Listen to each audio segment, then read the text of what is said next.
notice itu visi misi yang sudah dipaparkan ada oleh pasangan Amin tidak tercantum mengenai rencana tentang IKN. Iya. Itu apa benar? Dan jika memang seperti itu alasannya dan bagaimana juga sebenarnya Amin memandang proyek infrastruktur IKN, Pak Tom? Baik. Jadi pertama mungkin saya mau tegaskan bahwa IKN ini sudah menjadi undang-undang ya di DPR, dan tentunya sebagai warga yang patuh dengan hukum kita harus mematuhi undang-undang tersebut. Ya. Selebihnya memang kami punya visi yang sangat berbeda. Ya.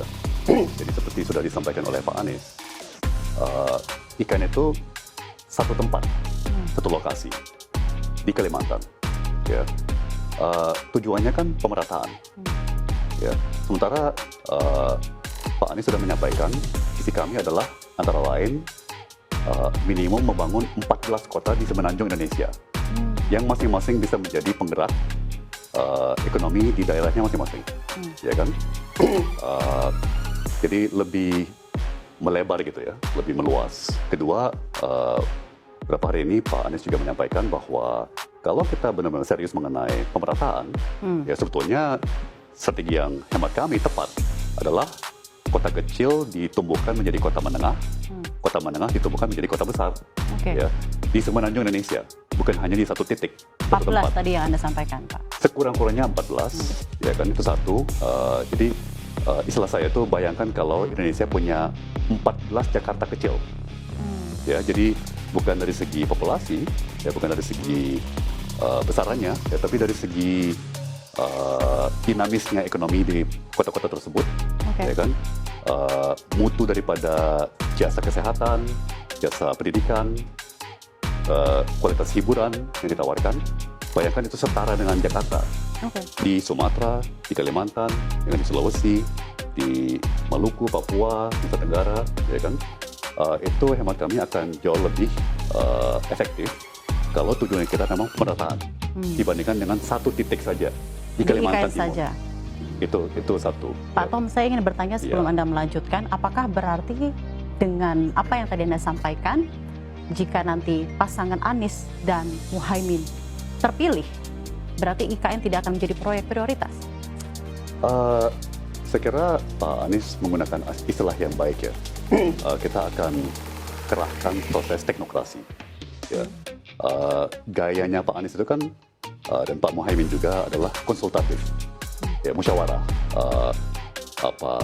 Makanya moto beliau di DKI adalah Jakarta Kota Kolaborasi.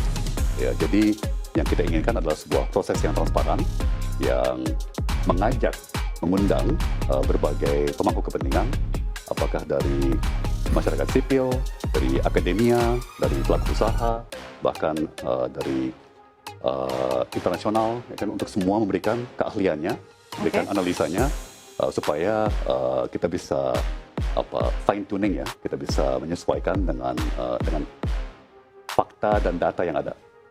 Dalam hal itu seperti itu berarti stances dari pasangan Amin mengenai IKN.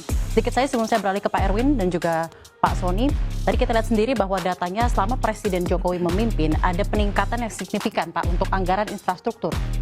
Tahun depan bahkan hampir lebih dari 400 triliun. Tanggapan Anda seperti apa? Masifnya proyek infrastruktur di pemerintahan Jokowi. Jadi Pak Anies dan Pak Muhaimin juga punya komitmen yang besar, Mbak Syafrina, untuk melanjutkan pembangunan infrastruktur. Ya, tapi kami ingin mengimplementasikan banyak sekali perubahan. Mulai dengan mengembalikan banyak proyek infrastruktur ini kembali ke sektor swasta. Dari saat ini yang didominasi oleh BUMN. Ya.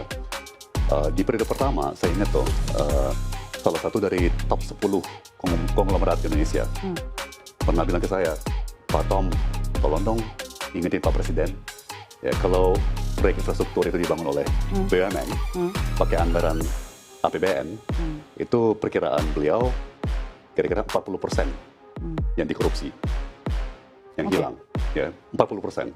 Jadi bayangkan bertahun-tahun, ya kan, ratusan triliun, ya, itu angka yang sangat besar sekali. Ya, bukannya berarti di kota atau swasta tidak ada korupsi, tapi saya pribadi merasa mungkin palingan 5%, 10%. Ya, jadi, dan itu kelihatan dari kinerja kontraktor swasta dibandingkan kinerja kontraktor BUMN.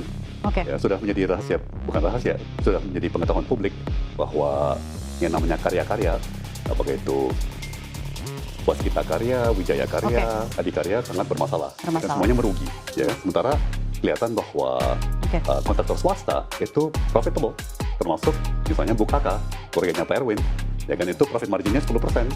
Sementara proses konstruksi BUMN itu -3, -1, -10 bahkan. Ya, jadi jelas sekali bahwa kontraktor swasta dan investor swasta jauh lebih efisien dalam membangun infrastruktur. Singkat Pak, pernyataan Anda, komitmen Amin terhadap IKN? Akan dioptimalkan sesuai dengan data, fakta, dan riset dari proses kolaborasi dengan teknokrasi.